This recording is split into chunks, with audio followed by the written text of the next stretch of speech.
Muратбек Эркулов өз жумушуна келди. Жумуш убактысы саат 8-ден кечки 6-га чейин деп көрсөтүлгөнү менен иш жүзүндө андай эмес. Милициянын жумушу убакытка мерчемделбейт. Күн болсун же түн бир убакытпы таттуу уйкудан кечүү керек. Негизи алганда мына ички иштер органдарында кызмат өтө негизи татаал оор түйшүктөр бар. Мисалы кээ бир учурларда болот, ушул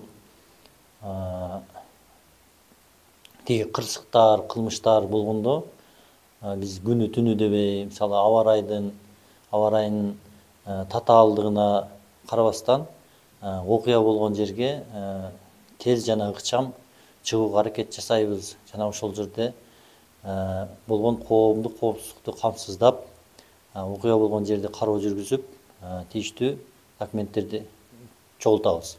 Muratбек Эркуловдун милицияда кызмат өтөп жатканына быйыл 16 жылдын жүзү болду. Айтканга оңой болгон бул убакыттын арасында көптөгөн кыйын күндөр баштан өткөнүн айтат. Тергөө кызматында иштеп жүрүп, тергелип жаткан ар бир иш дал ушул кызматкердин жүрөгүнөн кошо өтөт. Бирок мындай учурларга көңүл оорутпай, ишти дыккаттык менен тергөө абзел. Жалал Абадтын аймагында, Жалал Абад областынын аймагында Бишкек-Ош стратегиялык автожол бар. Ошол жолдо жол кырсыгы болгон. КАМАЗ оор жүк ташуучу автоунаасы менен Honda Step вагон автоунаасы кагылышып жол кырсыгы учурашкан. Ал жерге биз окуя болгон жерге барганбыз. Аба ырайы өтө татаал болуп, кар жаап турган, түнкү саат 3 болуп калган. Анан биз барып автоунаалардын фараларын жагып, фонариктерди менен жагып, ошол окуя болгон жерлерди кароо жүргүзгөнбүз. Күндүн суугуна карабастан. Ошондой эле ал жерде 6 адам, тилекке каршы 6 адам каза болуп, аларды тез жардам автоунааларына чакырып, ооруканаларга жөнөткөнбүз. Каарманыбыздын учурда 4 баласы бар. Күндүр-түндүр кызмат өтөп жатып, үй бүлөгө көңүл бурулбай калган учурлар болот.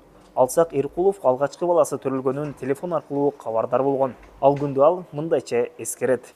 Жаш кызматкерлер мен улуу балам төрөлгөндө мен Аксы райондук ички иштер бөлүмүндө кызмат өтөйт болчумун.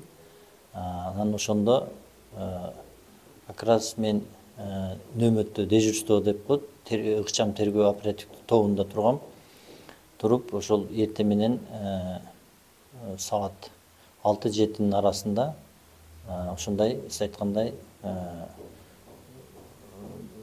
балалуу болдуңуз деген кабарды укканмын. Анан мен дежурствону тапшырып, анан келип мен ушундай катышкан балам. Дежур! Тизени солға! Жолдаш полковник, Жалал Абад облустук ички иштер башкармалыгынын өздүк курамы Кыргыз милициясынын 99 жылдык баракесине түзүлдү. Башкармалыктын баш орун басары милиция полковник Райымкулов. Бүгүн Кыргыз милициясынын түптөлгөндүгүнүн 99 жылдык мааракеси белгиленүүдө. 1924 жылы 1 ноябрда Кара Кыргыз автономиялуу областында милиция түптөлгөн. Ал эми 1993 жылдан тарта жыл сайын 1 ноябрь Кыргыз милициясынын кызматкерлеринин кесиптик майрамы катары белгиленип келет. Саламатсыздарбы, урматтуу ички иштер органдарынын кызматкерлери, урматтуу ардагерлер, баардыгыңыздарды бүгүнкү кесиптик майрамыңыздар менен Кыргыз Республикасынын президентинин Жалал Абад областындагы ыйгарым уктуу өкүлүнүн аппаратынын жана жеке өзүмдүн атымдан кызуу куттуктайм. Жалал Абад областында 12 райондук жана шаардык ички иштер бөлүмү бар. Аларда жалпысынан 1000ден ашуун кызматкер эмгектенет.